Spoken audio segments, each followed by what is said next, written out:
Hey friends, welcome back to another video. Rob here. Today I'm going to talk with you about the cameras and camcorders I use to record live bands, weddings, and other events live on location, as well as stream. We're going to go over all this gear, and I've got to tell you, although I'm making this video now because YouTube says that I need to, and you guys have asked a ton of questions, I've got some huge updates coming for you very shortly. So stick around over the next couple of weeks and see the cool stuff that I've been working on in collaboration with some other very well-known live streaming companies. I'm excited to be a part of it. Today, I want to talk to you about this cool gear that I use, why I use camcorders, mirrorless cameras, and pan tilt zoom cameras like this OBSBOT right here. This little tail air is amazing. We're going to get into all of that today. So if you're ready, let's jump into it.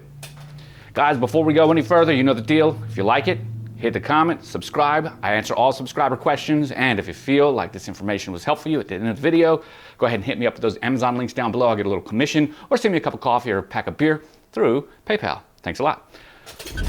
There's so much stuff going on here, I really can't share all of it with you in one video that would be considered even remotely short. So what we've got right here is a camcorder. This is my regular B camera. This is the Panasonic AG HCX, it's not AG, it's HCX 1500. In this configuration, it's the 2000 with the top handle. There's 1,000 questions people get and ask me about this camera.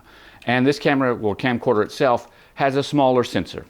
And the number one question is this camcorder capable in low light? And the answer is, without a doubt, most of the time. If you put the effort into any piece of gear, you can get excellent results out of it. I've used a lot of cameras and camcorders over time, so I have no problem using this in low light, specifically spill light, rim light. I've made videos all about that. Outside, nighttime, past dusk, in the dark, at the ocean front, a lot of spill light locations like a big city town. It looks great. You want to get a dusk look when it's not dusk, this camcorder can do it for you without the use of any kind of filters or film or things like that. You can just do all that stuff in camera, and that's because of the smaller sensor. But where it really shines is in zoom range. 600mm equivalent native optical zoom on this 1/2.5 inch camera, and I absolutely love it for that. So when I have to have a steady cam or a static cam someplace back that zooms in on a bride and a groom's face, this gets 10-bit 422 footage excellently, or 420, 60 frames a second. Whatever codecs you want are in here, up to 200 megabits per second, and it's glorious, all up to 4K.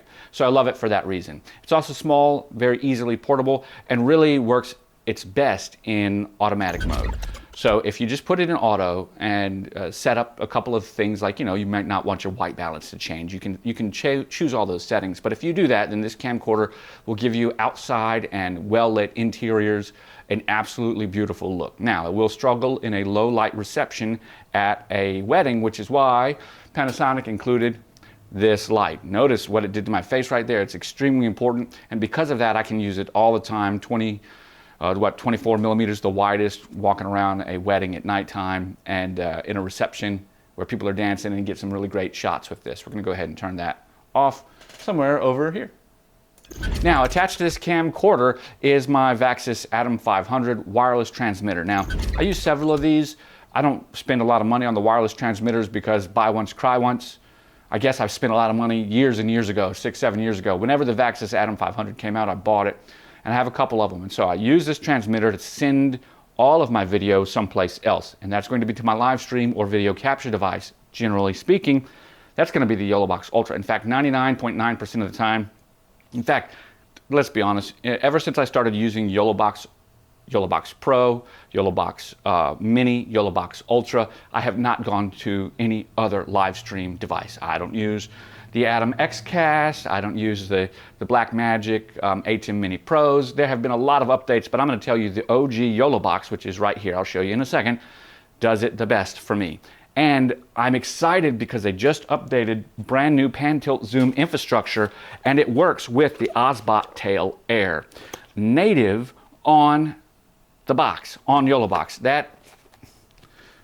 That's amazing, okay? Now, I haven't fully tested that yet because I never deploy a capability in my business before I have fully tested it. It's just that simple. So the infrastructure and things are things I'm still working on. I will have a video coming up for you probably within the next month. I've got a lot of events, guys. If you have seen my calendar, or if you've looked and wondered where I have been In the past 26 weekends, I have had 23 events. I had 22 events in weekends straight a row, and these are weddings and band recordings on Fridays and weddings on Saturdays. I have been booked. The team and I have just been working our butts off. If you guys don't know, in between that time during the week, I do real estate photography. I work for corporations. I do broadcasts of their seminars and training, and I use this gear to do that.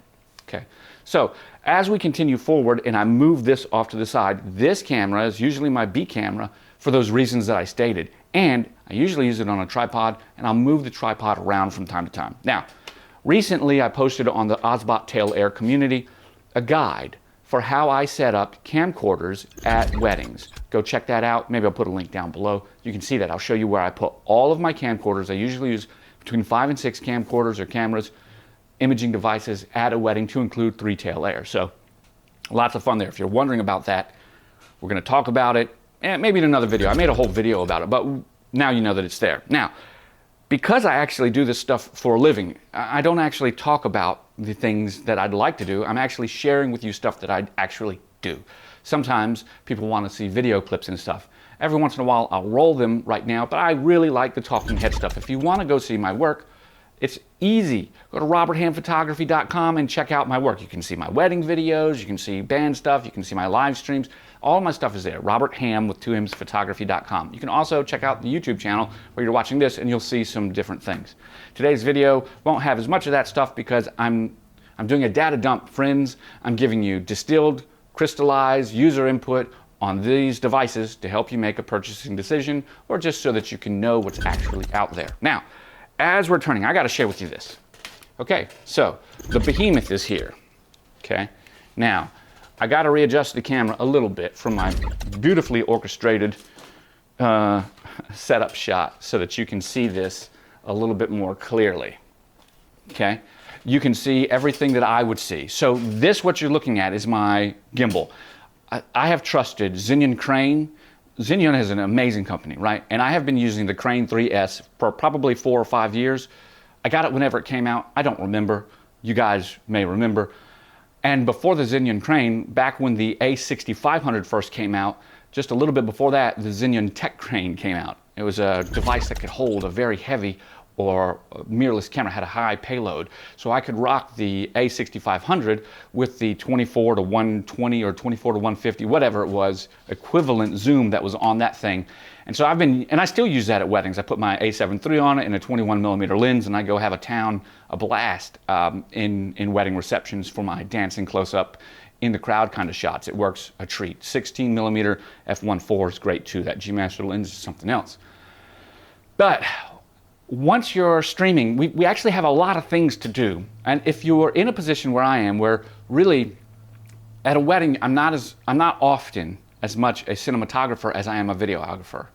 And a videographer is a different role. A videographer, we're kind of making cinematic movements, but the cinematography, we're not doing necessarily a lot of planning of shots. It's not a video where you've got on a movie set. So a lot of what we do will happen on the back end after we have all the media, which is one of the reasons I use a lot of cameras and camcorders to collect the media, so I can have all my angles covered. My team and I can work on something else, like photography, or a little bit of both, hybrid shooting. What YoloBox Ultra does is it puts an all-encapsulated streaming device with titles, text generation, comments, everything that you would want, green screening, audio interface, pan-tilt zoom camera operation, and local videos right here in your box. It's got SRT, Secure Reliable Transport, RTMP-S. You can set it up one-touch streaming with any of the live stream destination sources like YouTube and Facebook, Twitch, Twitter. Although sometimes those services do change their APKs, their protocols, and when they do, well, that destroys the handshake in YoloBox. The team YoloLive has to come over and fix all that stuff so that it works for us. But that never stops your ability to stream, because you can always stream using an RTMP-S and just link it manually instead of one touch.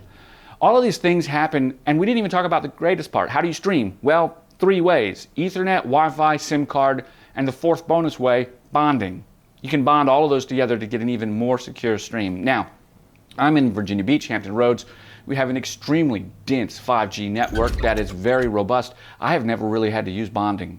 Now, When we talk about all that stuff, that means that you can have multiple cameras, 4 cameras connected via HDMI, 1 via USB-C, 2 or 3 media sources for video, JPEGs, and you can be switching those things all the time. So when you switch, it's as simple as just tapping a button and you'll see the top part switched right there. We're going to go a little bit larger right here. It's hard for me to see over here so that you can see. So what we've got right here is a video that's playing in the background. So if I was live streaming, should I be live streaming? This could be an intro video to a conference, a seminar, an intermediate video, like an interim video, like the intermission, where you're changing scenes, where the set's changing, where people are doing something. It could be a link to a purchase page if you were doing a podcast and you wanted to have sponsored ads. All of those things happen right here on the box that allows you to do it while streaming. Guys, I can't tell you how awesome the box actually is. And when we look at the different types of switching that we've got, you can see I can switch all my different cameras that you're seeing right there and add additional sources. I've done a lot of stuff about that, so this video is really just focusing on the tools that I use. If you don't know about YoloBox, I wanted you to see just how well it works. Now look at what we're talking about. We talked about the Xinion crane. You guys might not realize this, but we're actually connected to the crane right now. So notice she weebles and she wobbles, but she don't fall down. That's because the crane is working, it's doing its job, and the camcorder is sitting on top of it exactly like it should. This allows me to do lots of different motions, from the POV shots to the follow video to the go mode. I can get in there and get off-axis twisted shots, especially great for bands and guitar solos when you get in there and you begin twisting. But more importantly, I can get detail shots. I can get floating, trucking, gimbal type of, or crane type of shots. I can extend the monopod and put it all the way up on a pole. You know, not on a pole, but extend the monopod up. This is a 7-foot monopod. This is about 2 feet higher, about 1.5 feet. I get about 9 feet above the crowd. I can then lift that up if I need to get even higher for some reason, and I can control the direction of the gimbal with the joystick that's right there. Now, I wish that Xinion had different settings that allowed me to control exactly how responsive the joystick it is. The Xinion Crane app is an okay app. I don't use it very much. I wish they had it adjustable from the handle. This handle works great. It is the way that it is. What you'll also notice is that I've got it on a monopod. Let's open it back up here so that you can see the monopod once again. People ask me all the time, and this kind of just determines, it kind of lets me know where you are or what you're thinking when it comes down. I had someone ask me why I would use a monopod. Like, you've got all those camcorders. Why in the world would you just leave your camera sitting there on the monopod, right? And now, well, the camera does a pretty good job. Of course, I wouldn't like to let it sit here forever, but the crane is very good at keeping the entire thing balanced and standing up. Now, on unlevel ground, that's no good, but if you were switching between cameras or moving to take your camcorder and your gimbal off of the monopod and put it onto a tripod, you can do that because I got a quick release plate. The point that I'm making is that the most important part is when you have the foot of the monopod loosened, you have the ability to do these push in and pull out shots. And if you use the locked focus, then everything stays exactly level. Same thing with side to side when you're strafing. And that means that you can keep locked on your target, but create these nice cinematic movements that later you can use in your video. That's why I use a monopod. When it's time to go ahead and take the entire contraption off, I very simply just release the quick release plate and put it over on a tripod, then I'm good to go. And on a tripod, I still have the ability to control the different directions left and right. Okay, now let's talk about tripod use. I know that you can't exactly see me, but we're right back here. I want to show you some of the routing that we've got. I think I'm framed up so that you can see it pretty nicely. Great. So, of course, I've got my routing, and I want you to see that from the back, I keep all of my gear placed, all of my routing is placed right here, and it goes through the B and C connectors. So it goes up into the B and C connectors, it travels down the arm, which I'm using the extension arm, and then is taped to the extension arm, and then loosens back here so that it can connect into YoloBox. I try to do the cable management so that I have full motion of the device no matter how I wish to use it, and it doesn't get in the way. Sometimes it does. Hey, it's real life stuff. But also what I have to do, because Panasonic camcorders don't generally talk to the crane, they don't have that like Panasonic cameras might, what I generally have to do is actually use a remote control. So I've got a remote right here, and I'm going to turn this so that you can see. I've got a remote right here, okay?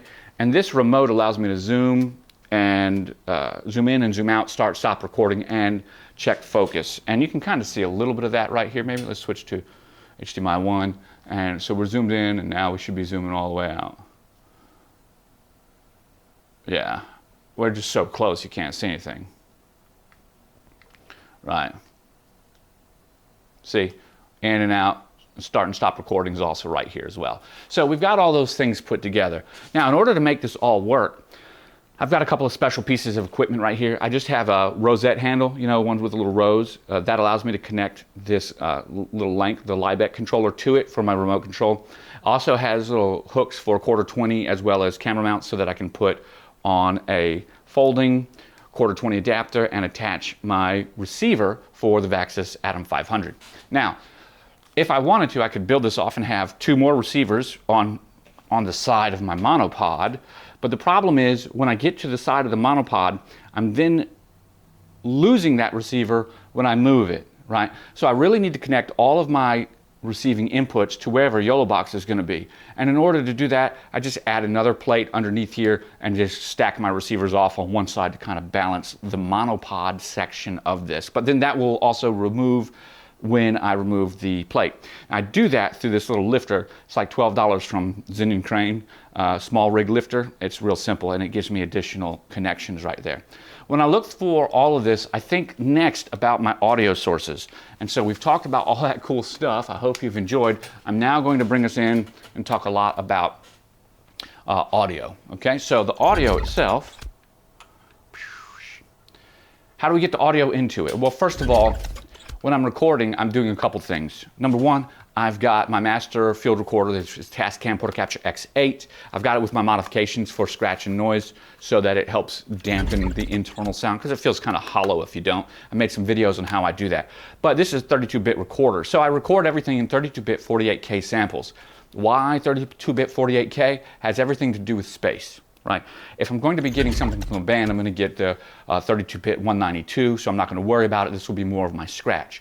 I'm also recording this as many inputs as I can get. And if I'm not going to be dedicated sound at a location as well, then the Tascam Portacapture X8 is what I use. If I am going to be dedicated sound, then I'm going to bring something a little bit different, usually my Model 12 to run some additional lines into it, or possibly the Model 12, this and something else like the H6 in order to get all the inputs. At that point in time, I won't have 32-bit across, and when I do that, I'll use safety track recording and do 1/12 decibels lower so that I won't clip in case I have to. Now, getting sound into the Tascam is pretty simple. XLR 1/4-inch combo jacks. So I like to use, when I'm pretty close and not in a crazy distance area, the Sennheiser XSWDs. They work just like a cable. Plug them in, the XLRs, they're good to go. That works for me here. And they're also battery powered, which means if I need to charge them at the same time, I can. They've got USB-C connectors, they work great, and no charging buzz when I use them. Now, there are other devices that have given me charging buzz. When I talk about that, there's another device that's not these, so please make a distinction for what I'm saying. The Comica Boom XU Quad, the analog version that has 4 microphone inputs using UHF, not the digital. I got a lot of charging buzz when I would use them. Shielding wasn't correct, maybe, I don't know, so I never charged them. They always lasted 3-4 hours of continuous use, which is pretty decent. You're gonna have time to charge or change out mics in between a set of a band, and no wedding's really gonna be 4 hours. Anyways, the next set of wireless microphones that I like to use, actually the Comica Boom XUs. These are, or XDs, these are, I've got them confused. These are digital microphones. They work very well. They aren't my favorite, but they're a great budget option, and I like them enough to use them. More importantly, I don't like to not have redundancy on my recordings, so I like to use the Hollyland Lark Max. I've got a couple sets of these. These do not have 32-bit recording, they're 24-bit, but 24-bit 48K. They work and sound great, they're easy, and they have a really great connection range. So I plug these in and use adapters to connect the microphone input to whatever microphone I'm actually putting in. So if and these use 1/8-inch micro jacks or mini jack for stereo. So if you were connecting to an XLR, you just need XLR to mini jack, and that's as simple as it be. Then you've got a wireless microphone, as long as that microphone doesn't require power. Works great for lavalier mics, things like that, putting on people, but also for sound and ambience. The microphones that I use generally are the MKE2s from Sennheiser, which are locking. They came with the set, the ENG set. I have a couple of those for the XSWDs. But I really don't mind the type of microphones that I use for lavaliers. I'll buy like even the Kamika mics that come with this. I must have 20 Kamika lavalier microphones, and I have found that just for spoken audio and ambient stuff, they work great. Remember, with your microphone, the object is to get it close to the sound, close to the source.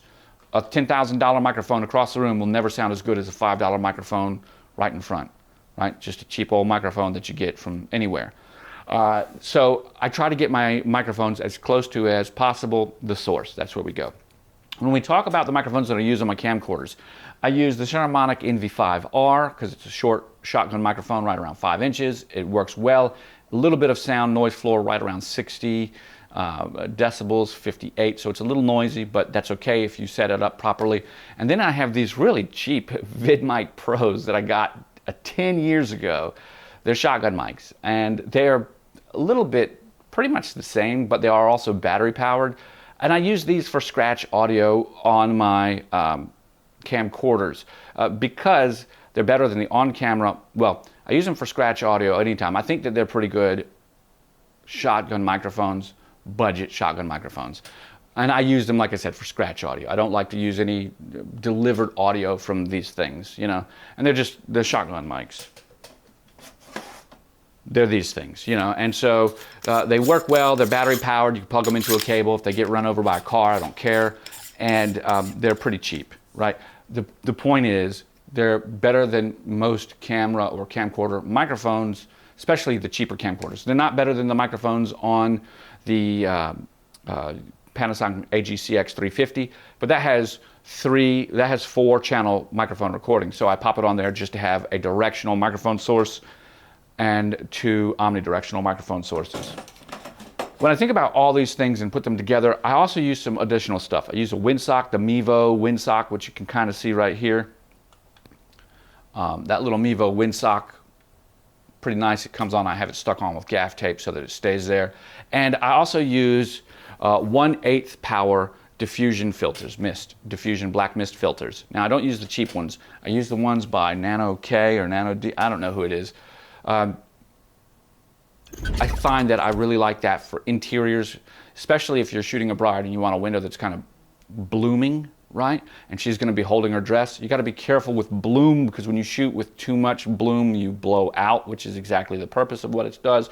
We don't really lose any detail or contrast, but the point is, just be cognizant of what you're doing. Also, when you're using a filter like that, you definitely want to be shooting manual. You don't want to have a lot of auto exposure, because when you do, things change. And when they change, the settings change, you get different effects and it can look terrible. But all in all, this is the setup that I use when I use camcorders. So for those of you that are asking, do you still use camcorders? You haven't made a video about a camcorder in a minute. How's it? You guys have just seen my entire live stream production workflow. Now, we've been talking live stream. I forgot to tell you one thing. I love OBSBOT Tail Air. Now, Tail Air is this tiny little camera with about a 2.5-hour battery life that pan tilt zooms connects to a wireless network to stream or record internally. These have HDR processing built into them. You can turn it on and off. They have all the camera settings that you would expect, and you access all that through an app. The app can be kind of clunky to use, although the newest version is great. Recording on here in 4K 30 is nice. I wish we had a 59.97 or 29.97 or something like that. The 30 frames a second, 24 frames a second. We need a drop frame rate. Sometimes you have to interpolate your footage, depending on what you're doing, especially if you're mixing formats. And because of that, it's just a thing to know. However, the craziest thing is, because of that HDR processing, even this small sensor size, no optical zoom, 4x digital zoom, never go over 2x digital zoom, and don't use 1080p. I just don't think it's worth it. Use the 4K, and oh my gosh, it's excellent. The quality is just outstanding. Look at some, I have put up complete wedding videos shot with ceremony videos, not highlight videos, but complete wedding ceremony videos. So you can see a 30-minute wedding through bright sunny light in the dark, when a cloud comes over, high contrast, shadow, because it all happened in that 30 minutes. You can see that stuff, and I've done multiple of those for you, and they're over there on the OBSBOT channel, as well as, you know, here on YouTube. Point that I'm making is this thing is amazing, and the images look great right out of it. Yes, I do edit them sometimes, but the reality is, this takes video more like your cell phone does. And that's a compliment. it smartly adjusts the exposure and dynamic range, contrast, and sharpness while the image is going on. Both of these camcorders have a different workflow because they're made for different people. Most of the time, I'm shooting so flat with these guys that by the time this video gets into Premiere Pro, it doesn't look as good as this video, and I have to spend some time working on it. Also, the AGCX 350 is a 4 or 5 year old camcorder now, going on 5 years, maybe 5 years, maybe 6 years, could be. And it handles exposure extremely well, but it's not the same as even something newer like the HCX2. So why would you buy the HCX2 over the AGCX 350? That's a conversation I've answered in another video. It all depends. What are you looking for? What do you want it to do? What do you need your gear to do? There are some specific reasons that I chose the AGCX 350, even as an older camcorder. Number one, the price hasn't come down. I chose it because of the codecs. I chose it because of the 400 megabits per second internal. I chose it because of the long zoom. I chose it because of the 4-channel audio. I chose it because of the Vlog, the 13.5 stops of dynamic range. And because of that, you got to work for it. You got to get it. So yes, it's got some great profiles out of the box, spark, fluorescent, those look good. But for me, really, it's when I get into it and do a deep dive and set it up the way that I've got it set up currently that I like it the most. But it does mean that with a camcorder, specifically the AGCX 350, and to a lesser extent, the HCX 1500 or 2000, and to an even lesser extent, the HCX2 or a mirrorless camera, the baked-in looks are more like what you'll deliver out of here or a mirrorless camera or even this camera than they would be, and I'm talking about the HCX 1500, they're more baked in, ready to go out of those cameras and camcorders rather than the AGCX 350. And that's because of the way I like to shoot with it. So when I bring the AGCX 350, I'm really thinking a post-production workflow. And when I don't bring the AGCX 350, then I fly this camcorder on that gimbal, and I'm thinking a more live stream workflow. Because of that, I just understand how my tools are being used, and that's how I implement them. I love using this camcorder. It's great. And if I'm going to go down to the beach and do something, I might change to a more director's ready or live stream ready profile. But to be quite honest, even though you can switch through profiles and stuff, I've got the gear that I need to do specific tasks that I want, and camcorders are very task specific. You can do most of the stuff. You don't really need a camcorder unless you know you need a camcorder, then you really need a camcorder. So for most people, 95% of the time, you don't even need a camcorder. You just use your mirrorless camera, go along with it. But when you need a camcorder, these two have two separate roles. Quick, easy, on location, more cinematographic or cinematography kind of feel, more production behind the scenes, because it takes me longer to get this camera set the way that I want to set it. Also, the 1-inch sensor is a beautiful sensor size in a camcorder. You zoom out 50%, you're at 200, 400 millimeters, and the background is just blown up. And if you guys have not seen my Norfolk at night on this camera's predecessor, the HCX1, the great-great-grandson to this camcorder right here, the one couple generations before it, low light in Norfolk at sunset on an 8-bit camera. Gosh, beautiful, beautiful video. You see, that type of thing is what you get in a camcorder. You can get those in a mirrorless camera too. I guess it really depends on the gear you want to use. But I love, if you haven't seen that Norfolk at night video, go watch it. It is worth a watch. That sunset, no editing, straight across the river as it's coming through. It's just, man, it's gorgeous. And it was the HCX1, and 9-year-old, 7, 8, 9-year-old camcorder. It was crazy. The point about that is, goodness, these things are so small and they can go anywhere, including on rafters. The image quality is so great, especially in low light. Better than this camcorder, the HCX 1500 in low light. My gosh, I find that I'm just using these all the time. And now that YoloBox has pan-tilt zoom capability built into the app, my life just got a lot easier. Guys, we have talked for almost 30 minutes about this. I hope that you have found it helpful, fun, and exciting. If you did, leave a comment down below. I answer all subscriber comments. Let me know how you use your gear. Let me know if I missed something. If you want to support the channel, go ahead and use one of those Amazon links or buy me a cup of coffee. I want to thank you guys so much for watching, and I'll catch you all on the flip side. Bye for now.